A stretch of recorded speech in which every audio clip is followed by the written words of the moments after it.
So guys, जैसा कि हमने पिछले एपिसोड में देखा कि कोंगजी ने जियोयान को गोस्ट माउंटेन रेंज में मौजूद हॉल ऑफ सोल्स की ब्रांच के बारे में बताया। उस जगह पर ही याओ लाओ को कैद करके रखा हुआ है। वो जगह घने कोहरे से घिरा हुआ डेड जोन एरिया की तरह था जहां पावरफुल बिस्ट मौजूद थे। उस ब्रांच में कम से कम 5 फाइट वेनरेट होंगे, जिससे जियोयान को भी काफी पावर की जरूरत थी। उसने गोड सील की 4th सील को सीखना स्टार्ट कर दिया, पर पील टावर के एसोसिएशन हेड उसकी मदद नहीं कर सकते थे। जियोयान ने मदद के लिए फेंग जियान को बुलाया, जो बहुत ही जल्द टाई जियान के साथ वहां गए थे। जियोयान उनसे मिलकर खुश हुआ, पर वो जियोयान की पावर देखकर चौंक गए थे। फिर अब हम देखते हैं कि टाई जियान फेंग से कहते हैं कि तुमने तो मुझे बताया था कि यह लड़का 1 साल पहले ही फाइट एंसेस्टर रियल्म में पहुंचा, पर यह तो फाइट एंसेस्टर रियल्म के पीक यानी 9 स्टार पर पहुंच चुका है। फेंग जियान खुद भी हैरान थे, जिससे वो उन्हें कोई जवाब नहीं दे पाते। और वो जियोयान से कहते हैं कि मुझे अच्छे से याद है कि जब हम 1 साल पहले अलग हुए थे, तब तुम फाइट एंसेस्टर रियल्म के शुरुआती स्टेज में होंगे, तो अब तुम इतनी जल्दी 9 स्टार फाइट एंसेस्टर कैसे बन गए। जियोयान कहता है कि मैं काफी लकी था जो इतनी जल्दी ब्रेक थ्रू करके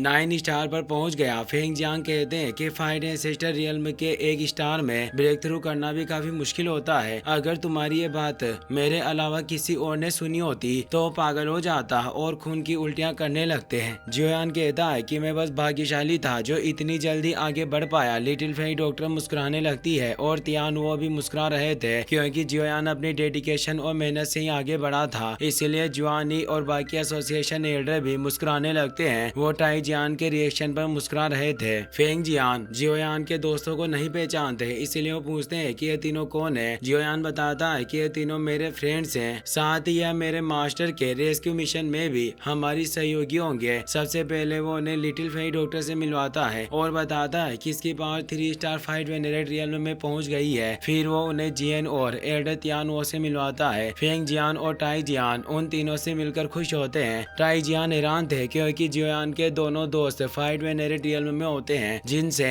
किसी के लिए भी फ्रेंडशिप करना आसान नहीं होगा, क्योंकि जियोयान अभी बहुत छोटा है और वो फाइट वेनरेट रियल्म में भी नहीं पहुंचा। फिर भी उसके पास पावरफुल फ्रेंड्स हैं। वो कहते हैं कि लड़का 1 साल में ही 9 स्टार रियल्म को ब्रेक थ्रू कर सकता है, और इस तरह के फाइट वेनरेट से दोस्ती करना वास्तव में इस लड़के की स्पीड काफी ज्यादा भयानक है। फेंग जियान कहते हैं कि ये मेरे दोस्त याओ लाओ का डिसिबल है, इसीलिए इसकी स्पीड को निश्चित रूप से कैसे कम माना जा सकता है। टाई जियान को भी यह बात सही लगती है, और अब फेंग जियान बताते हैं कि जियोयान मेरे ये साथी टाई जियान है, और इस रेस्क्यू मिशन में काफी सारे वेनरेट हॉल ऑफ सोल्स से डरते हैं, इसीलिए वो मेरे साथ नहीं आए, क्योंकि वो सभी अपने सेक्ट को बचाना चाहते हैं ताकि फ्यूचर में उनकी हॉल ऑफ सोल्स से दुश्मनी ना हो जाए। पर सौभाग्य से वेनरेट टाई जियान हमारी मदद करने के लिए तैयार थे, जिनकी बाहरी सर्वाइवल एक्सपीरियंस काफी अमेजिंग रहा है, और इनकी मदद से हम कई सारी परेशानियों से बच पाएंगे। जियोयान टाई जियान को इस मदद के लिए थैंक्स कहता है और बोलता है कि मैं आपके इस एहसान को हमेशा याद रखूंगा। टाई जियान कहते हैं कि इसकी कोई जरूरत नहीं है, मैं ये सब वेनरेट याओ लाओ के लिए कर रहा हूँ। मैं हॉल ऑफ सोल्स से उसका बदला लेना चाहता हूँ, और अब मैं उसकी वजह से ही सभी अटैचमेंट्स से मुक्त हूँ, जिससे वो मेरा भी दोस्त है। इसीलिए मैं उसे बचाने के लिए कुछ भी कर सकता हूँ, भले इसके लिए मुझे अपना जीवन ही क्यों ना दांव पर लगाना पड़े। जियोयान बोलता है कि वाकई वेनरेट टाई आप एक सज्जन आदमी हो जो एक ठोस इरादे रखता है। अब टाई जियान के साथ होने से हमारे पास 5 फाइट वेनरेट रियल्म के पेटिशनर मौजूद हैं, जिससे हमारे पास मास्टर को बचाने का 70% मौका है। टाई जियान और फेंग जियान हैरान हुए, क्योंकि उनके और जियोयान के दोनों दोस्त मिलकर भी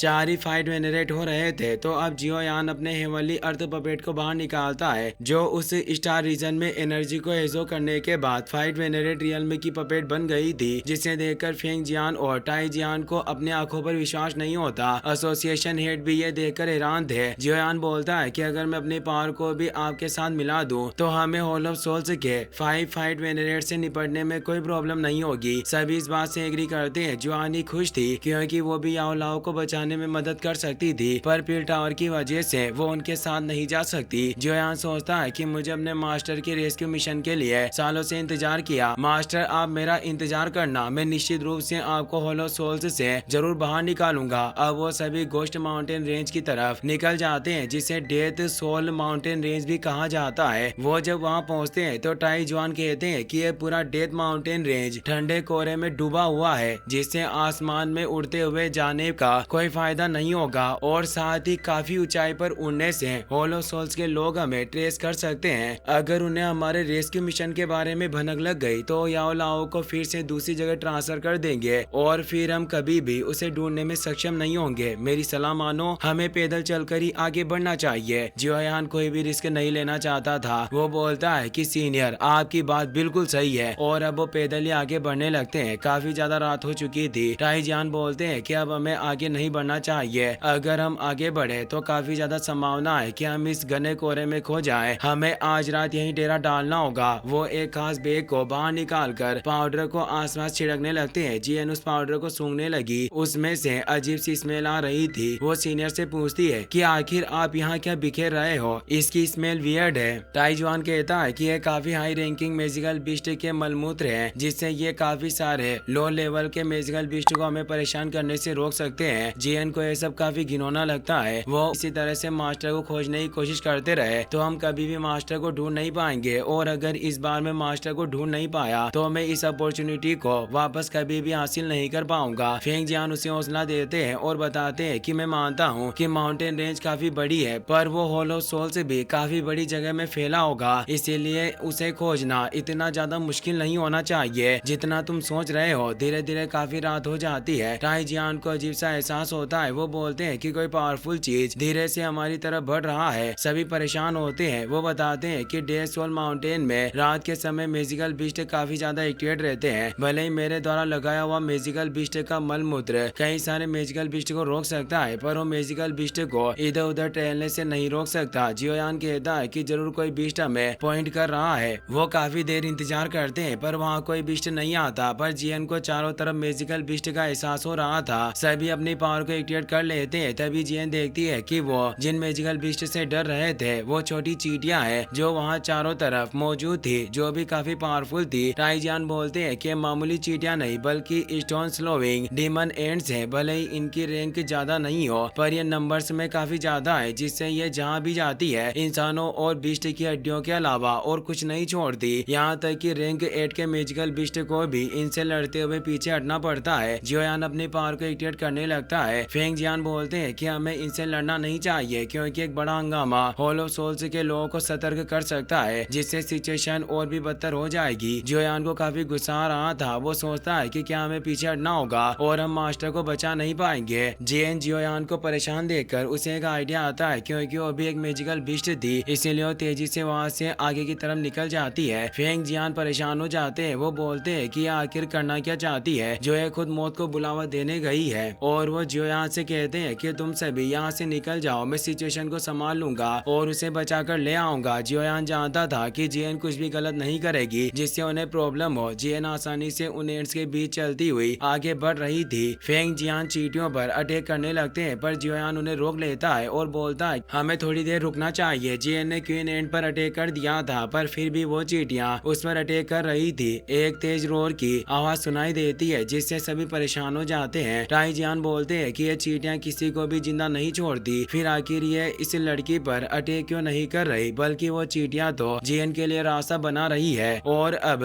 जियन कुछ लेकर जियोयान के पास आ गई थी। वो जियोयान से बोलती है कि अंदाजा लगाओ कि आखिर मुझे क्या मिला होगा। सभी उसके इस बर्ताव से हैरान थे। तभी जियन उसे क्वीन एंट को दिखाती है। टाई जियान हैरानी से बोलते हैं कि ये स्टोन स्लोविंग एंट क्वीन है। फेंग जियान डर जाते हैं और बोलते हैं कि लिटिल गर्ल, हमें जल्दी से इस एंट क्वीन से छुटकारा पाना होगा। जियन कहती है कि आप सभी को इतना चिंतित होने की कोई जरूरत नहीं, ये मेरी छोटी सी पालतू जानवर के अलावा और कुछ भी नहीं है। वो क्वीन एंट भी उसके साथ खेल रही थी, क्योंकि जियन एक एशियन वाइट ड्रैगन क्लेन की मेंबर थी, जिससे वो चींटी उसका कुछ नहीं बिगाड़ सकती। जियोयान खुश होता है और सोचता है कि मैं तो भूल ही गया था कि ये लड़की सभी बीस्ट के साथ आसानी से बात कर सकती है और एक पावरफुल वाइट ड्रैगन है। फेंग जियान बोलते हैं कि मैंने ये कभी एक्सपेक्ट नहीं किया था कि यह लड़की इतनी छोटी होने के बावजूद भी इतनी टैलेंटेड मास्टर होगी। वास्तव में इस लड़की का आखिर बैकग्राउंड क्या है, जो ये डेथ सोल माउंटेन के सबसे ओवरबेयरिंग क्वीन एन को भी अपना पेट बनाने की काबिलियत रखती है। इस पूरे ने डेथ सोल माउंटेन रेंज को